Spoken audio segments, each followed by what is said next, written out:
Hello, YouTube world. I hope you're having a good day or a miserable day. If that strikes your fancy, if that's your vibe.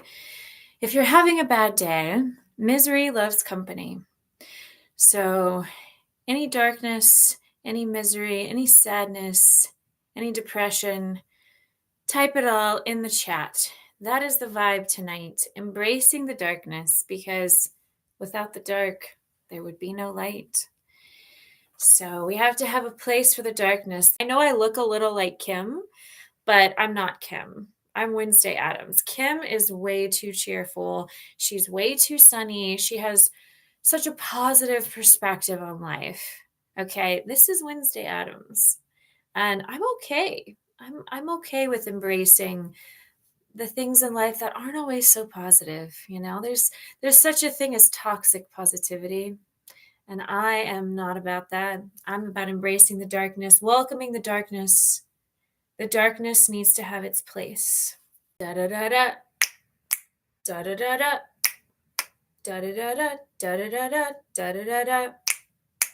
Well, nothing says romance like fire, smoke, and the faint stench of moral decay. How many times have I blinked so far? I shouldn't be blinking at all. Oh my goodness, what is happening? Something's coming up from under the ground. Oh, wow. Is this a zombie? I deliberately didn't do much research about this movie because I wanted to go in kind of blind. Oh my goodness. All I know is it's a cult classic. It looks kind of scared. Like, why am I here? What is this world? I know how you feel. I feel like I don't belong in this crazy, cheerful world either. Wow, I love the lighting and the cinematography. It's just so gorgeous. It looks like they were deeply in love. They were going to be married the next day on Halloween. I definitely admire a man who gets ready for revenge with the same care others take for prom night. He's taking till death do us part as a personal challenge. Randomly brooding on that rooftop, it kind of reminded me of Batman. Like if Batman had a soul and better eyeliner. This is exactly why I've been begging my family for a pet crow.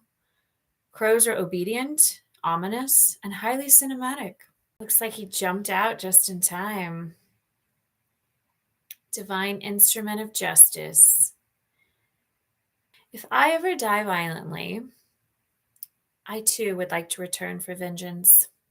Though honestly, I'd probably just haunt the local library.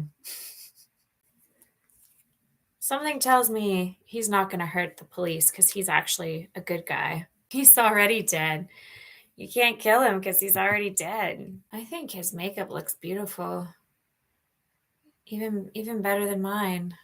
It is sad that Shelley was taken too soon. Most marriages end in divorce, and this one ended in murder. Slightly more romantic. These villains are just so maniacal. They kind of look like vampires. May the punishment fit the crime. Oh my gosh, is the fire gonna make a crow? Wow, that is epic. That's pretty. It's like poetic justice. Beautiful in the darkest way possible. Eric Draven. I love that last name Draven because it's got Raven in it. It's like very on the nose.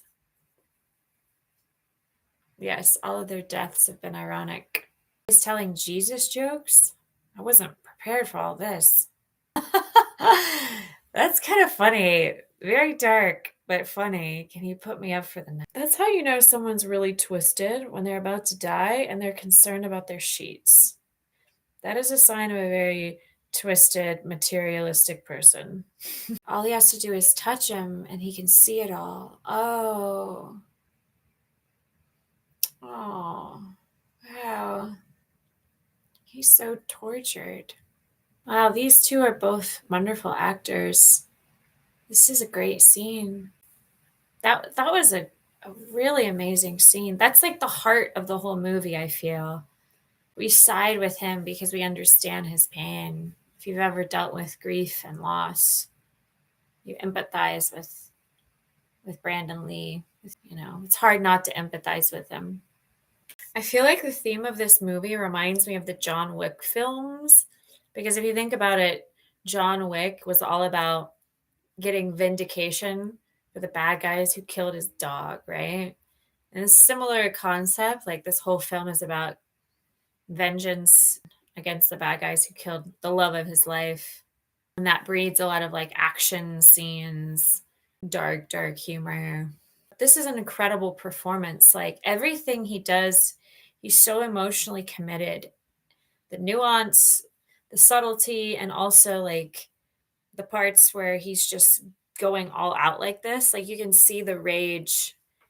I love this haunting music. Poetic justice. As far as the atmosphere and the mood goes, it's very, very well crafted.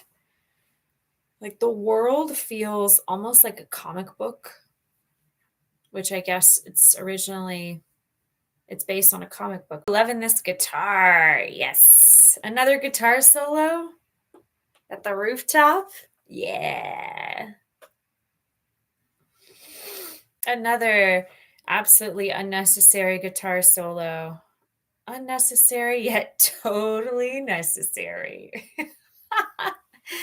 Is violence the way? Is this the higher path? I don't think so. This isn't the higher path. This is a path, though. Oh, now he pushes him out the window, which is the same thing that happened to him. Even if I don't agree with the villains, I want to at least understand what is their motivation. Seems like they're just motivated by power. The stakes are so high. Like, this film has made us care so much about that little girl. So the stakes feel really high right now. There is something so moving about a villain falling to his death. It's like gravity giving us a standing ovation. So I'm glad the cop survived. I'm glad Sarah survived. The characters with the good intentions survived. Now he's getting reunited with his love. There she is. She looks like an angel. Like a beautiful angel. Now they can be together in a better place. Even though if this is following religion, he just committed a bunch of sins, but in the name of love. So it's sort of contradictory to religion in some ways. The crow's holding the wedding ring. Aw. I can see how this is sort of like controversial, I'm sure, to some people. Real love is forever. That's the moral of the story. Real love is forever.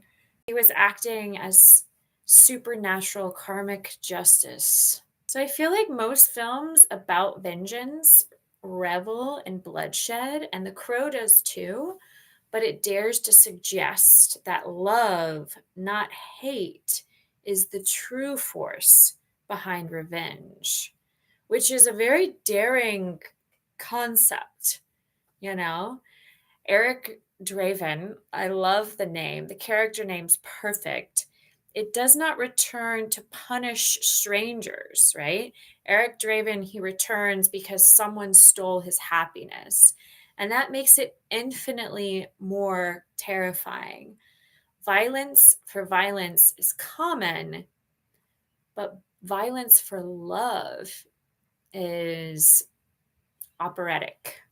It's like a symphony. And the crow itself, it's a clever symbol.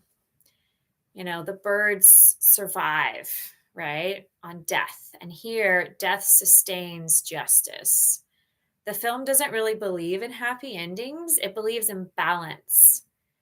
And in a world as rotten as this one, balance is perhaps the most merciful ending we can hope for.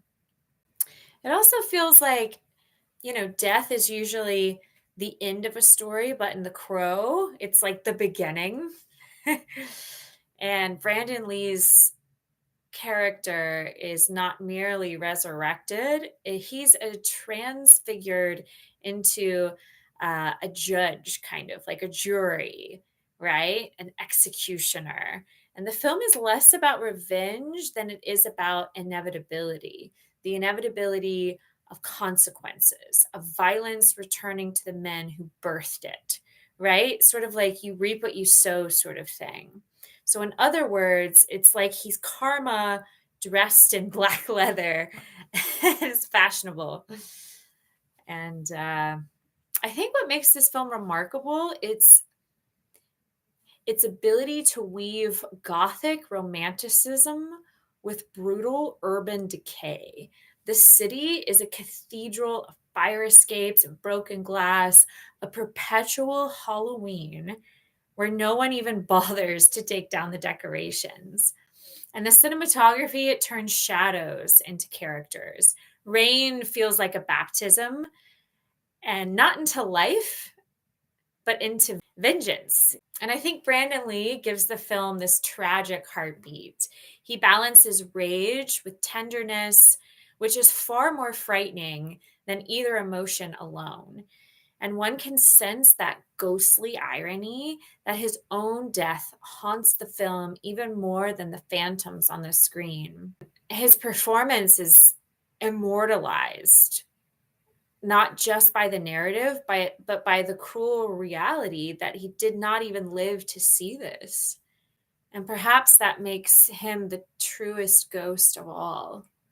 I think thematically, The Crow understands that love and loss are conjoined twins, inseparable and occasionally murderous. It argues that grief left unburied rises like the dead. And it also suggests that justice is rarely served in polite daylight, but in the cold hours where no one pretends to be good. I mean, the film isn't perfect, but I feel like it's saying perfection is kind of dull, and the Crow is anything but dull. It's like a fever dream, a requiem, and it lingers kind of like a raven shadow. It's unsettling, beautiful, and oddly comforting if you've ever been on speaking terms with death. I think my favorite thing about it is that it's not just a revenge story. You know, it's a gothic hymn for the brokenhearted. And personally, as Wednesday Addams, I find it delightful when the brokenhearted break back.